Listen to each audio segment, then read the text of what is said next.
What's up, everybody?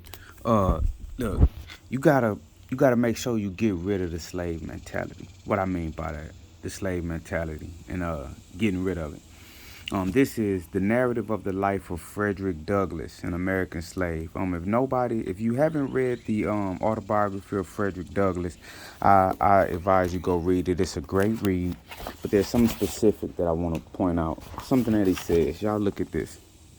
Here's the highlighted portion. He says, "Indeed, it is not uncommon for slaves even to fall out and quarrel among themselves about the relative goodness of their masters, each contending for the superior goodness of his own over that of the others. At the very same time, they mutually execrate their masters when viewed separately. It was so on our plantation. When Colonel Lloyd's slaves met the slaves of Jacob Jepson, they seldom parted without a quarrel about their masters.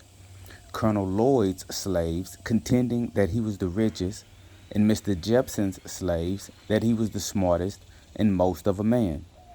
Colonel Lloyd's slaves would boast his ability to buy and sell Jacob Jepson. Mr. Jepson's slaves will boast his ability to whip Colonel Lloyd. These quarrels would almost always end in a fight between the parties, and those that whipped were supposed to have gained the point at issue. They seemed to think that the greatness of their masters was transferable to themselves. I'm going to read that one more time, that sentence. They seemed to think that the greatness of their masters was transferable to themselves. It was considered as being bad enough to be a slave, but to be a poor man's slave was deemed a disgrace indeed. And you can see when I first read this, I made a note. I wrote, slaves would physically fight the slaves of other plantations over whose master was the best, richest, smartest, toughest, nicest, etc. This is very odd considering they each hated their master when separated from the others. February 7th, 2017. So what I mean by you have to get rid of the slave mentality, here you had slaves on different plantations. And when they were alone with only the slaves that were on the plantations with them, they would execrate their masters, basically talk very bad about them, talk vile about them, wish death upon them, call them evil and wicked men. But when the slaves from that plantation of the master that they talk trash about all night, when they would encounter the slaves from another plantation, they would argue and physically fight the slaves from another plantation to say that their master was better than the master of the slaves from the other plantation. You you have to imagine this is probably a psychological effect of being oppressed, right? Um, Obviously, they didn't like their condition. They didn't like their masters because Frederick Douglass told us they execrated their masters separately when they were on their own, so they didn't like them. But it was severe punishment for acting out that hate towards their master.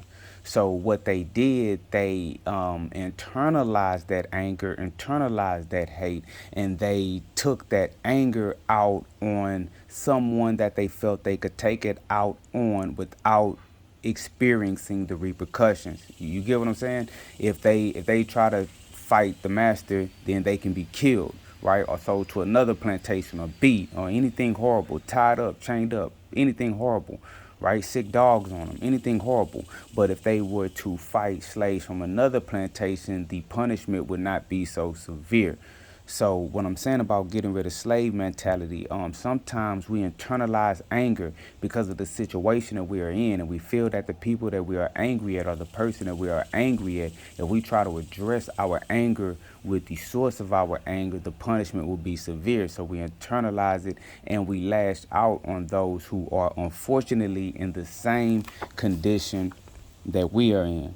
So we got to let that mentality go. And again, if any of one of y'all haven't read the narrative of the life of Frederick Douglass, I advise you go get this book. It's a really good book. This your brother Matthew Daniels, the author, writer, scribe, and bookworm. I'm not a bookworm world. I'm the real bookworm. Make sure you get it right. I'm doing the book game like it ain't never been done before, and I'm doing the book game like it ain't never been done again. All books by the Scribe Matthew Daniels available at dandyandbigherm.com. May your name live on forever, and may your memory never die. Hotel.